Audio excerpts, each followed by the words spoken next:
नमस्ते और अभी की सबसे बड़ी खबर मैं आपको बता दूं, हरियाणा विधानसभा चुनाव से जुड़ी खबर है। हरियाणा को लेकर आज शाम तक बीजेपी जारी कर सकती है उम्मीदवारों की पहली लिस्ट। बीजेपी। क्या आप अभी भी माता पिता बनने का सपना देख रहे हैं? अपोलो फर्टिलिटी के साथ अपने माता पिता बनने का सपना पूरा करें। मुफ्त परामर्श के लिए 9953-975-611 पर कॉल करें। की पहली लिस्ट में 30 से 40 उम्मीदवारों के नाम हो सकते हैं। तो हरियाणा में आज बीजेपी की पहली लिस्ट संभव है, शाम तक आ सकती है बीजेपी की ये पहली लिस्ट। और जो जानकारी हमें मिल रही है, 30 से 40 उम्मीदवारों के नाम इसमें हो सकते हैं। तो आज हरियाणा में बीजेपी की पहली लिस्ट आ सकती है, शाम तक संभव है कि सारे नाम सामने आ जाएं। और 30 से 40 उम्मीदवार इसमें हो सकते हैं, यह भी पता चल रहा है। और एबीपी न्यूज पर बीजेपी की पहली लिस्ट के संभावित चेहरे आपको बता दें। जो हमें खबर मिल रही है उसके मुताबिक लाडवा से नायब सिंह सैनी उम्मीदवार हो सकते हैं, जबकि अंबाला कैंट से अनिल विज चुनाव लड़ सकते हैं। फरीदाबाद ओल्ड से विपुल गोयल को टिकट संभव है। बल्लभगढ़ से मूलचंद शर्मा बीजेपी के उम्मीदवार हो सकते हैं। इसके अलावा जींद से महिपाल डांडा का नाम सामने आ रहा है। पानीपत से प्रमोद विज बीजेपी उम्मीदवार हो सकते हैं। और आपको बता दें, नांगल से भी चौधरी अभय सिंह यादव को टिकट मिलना संभव है। तो ये तमाम नाम सामने आ रहे हैं, संभावित नाम हैं जिन्हें इन विधानसभा सीटों से, जिसका मैंने जिक्र आपसे किया, इस बार बीजेपी प्रत्याशी बना सकती है। आइए सीधे मैं आपको लिए चलता हूं नीरज पांडे के पास। बीजेपी से जुड़ी हर खबर आप तक पहुंचाते रहते हैं। नीरज, इस लिस्ट को लेकर क्या जानकारी मिल पा रही है आपको? देखिए अखिलेश, पिछले कई दिनों से लगातार केंद्रीय चुनाव समिति की बैठक के बाद 29 तारीख को केंद्रीय चुनाव समिति की बैठक हुई थी और उसके बाद से लगातार भारतीय जनता पार्टी की जो हरियाणा को लेकर कोर कमेटी है, बैक टू बैक कई बैठकें कर चुकी है। 2-3 बार जेपी नड्डा और अमित शाह के साथ ये बैठक हो चुकी है और उससे पहले लगातार धर्मेंद्र प्रधान के घर पर ये बैठकें हुई हैं। इन बैठकों के पीछे का पर्पस सिर्फ यही था कि कई ऐसी सीटें थी जिनमें कन्फ्यूजन था और कई लोगों को पार्टी में शामिल भी कराना था, जो हुए भी। 2 पूर्व विधायक शामिल हुए, इसके अलावा एक जेलर शामिल हुए भारतीय जनता पार्टी में, तो उन सबको भी एडजस्ट करना था, इसीलिए ये बैठकों का दौर चल रहा था। आज एक बार फिर से बैठक होनी है, क्योंकि आज माना जा रहा है अब तक की जो एक्सरसाइज की गई है उसको एक कंसोलिडेट करेंगे, एक पूरी लिस्ट के रूप में उसको परिवर्तित करेंगे और उस लिस्ट को कभी भी जारी किया जा सकता है। हमारी जो जानकारी है उसके अनुसार एक बड़े पदाधिकारी ने ये बात बताई। ये बात करते हुए हम लोगों को पता चली कि उन्होंने कहा कि हमारी तैयारी लगभग पूरी है, 90 की 90 सीटों पे हमने वर्किंग कर ली है, लेकिन एक सूची जो 30 से 40 लोगों के नामों की है वो आज जारी हो सकती है, लेकिन वो भी तब जारी होगी जब उससे पहले एक बार भाजपा के अध्यक्ष के साथ बैठेंगे।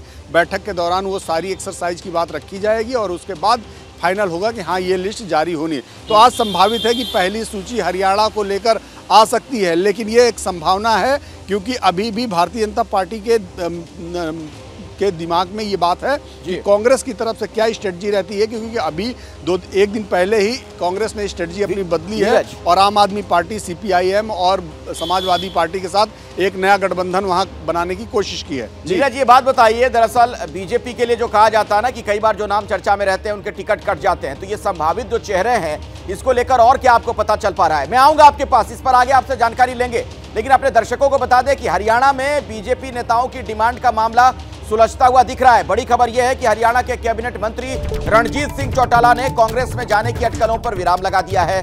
रणजीत सिंह चौटाला ने कहा कि मैं कांग्रेस में नहीं जा रहा हूं, हर हाल में बीजेपी में ही रहूंगा। बीजेपी ने लोकसभा टिकट देकर मेरा मान बढ़ाया। सोशल मीडिया पर भ्रामक प्रचार किया गया, ये बात रणजीत चौटाला की तरफ से कही गई है। ये बेकार की बातें हैं कि मैं दिल्ली में डेरा डाल हूँ, कांग्रेस ज्वाइन कर, मैं बीजेपी का सदस्य हूँ, बीजेपी का कल लोकसभा चुनाव लड़ा था। ये बेसलेस बात है, बेकार की बात।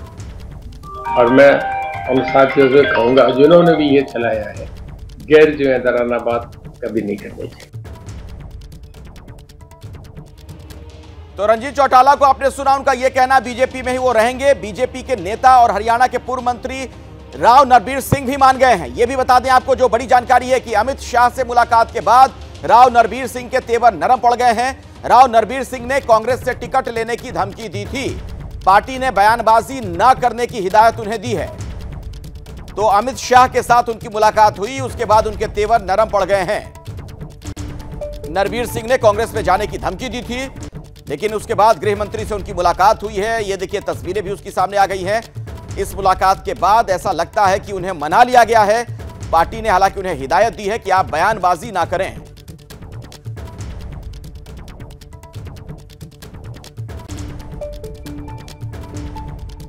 मेरी कोई मुलाकात नहीं भूपेंद्र हुड्डा से, लेकिन मैंने ये जनसभा में कहा था कि मैं एक पार्टी से चुनाव लड़ूंगा। भारतीय जनता पार्टी ने मेरे पास शासन दिया, मुझे टिकट देगी, मैं भारतीय जनता पार्टी से चुनाव लड़ रहा हूँ। आइए एक बार फिर से मैं आपको नीरज के पास लिए चलता हूं। देखिए नीरज, सवाल यह है, जिस बागियों को तो मना ले रही है बीजेपी, फिलहाल दो के नाम हमने दर्शकों को बताए भी कि जिस तरीके से उनके तेवर देखने को मिल रहे थे, अब तेवर ढीले पड़ गए हैं। लेकिन जो नाम चर्चा में है उसको लेकर क्या कहा जा सकता है? क्या पुख्ता तौर पर कह सकते हैं कि वो फलाना सीट से उम्मीदवार होंगे जिसकी चर्चा है?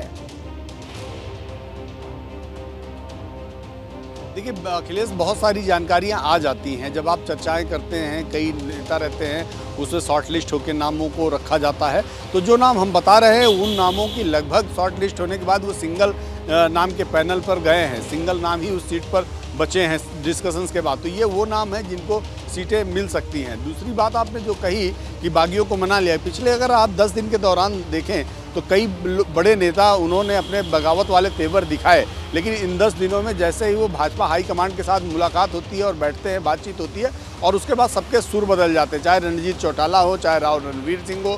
और इससे पहले आप राव इंद्रजीत सिंह के बारे में भी ऐसा कहा जाता था कि वो अपनी बेटी और अपने कई समर्थकों के टिकटों को लेकर नाराज हैं, लेकिन अभी जो जानकारी आ रही है उसके अनुसार उनकी बेटी को टिकट भारतीय जनता पार्टी दे रही है। इसके अलावा कुछ समर्थक भी हैं जिन पर उनकी राय और भाजपा की राय दोनों एक है।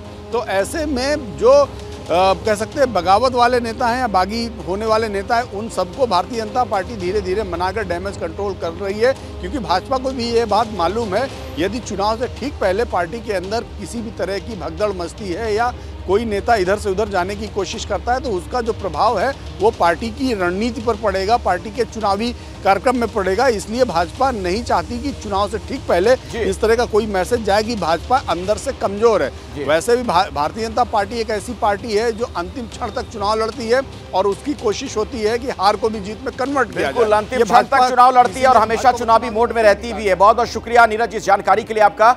और अब दूसरे खेमे में क्या चल रहा है जरा ये जान लेते हैं। तो बीजेपी की बात हुई।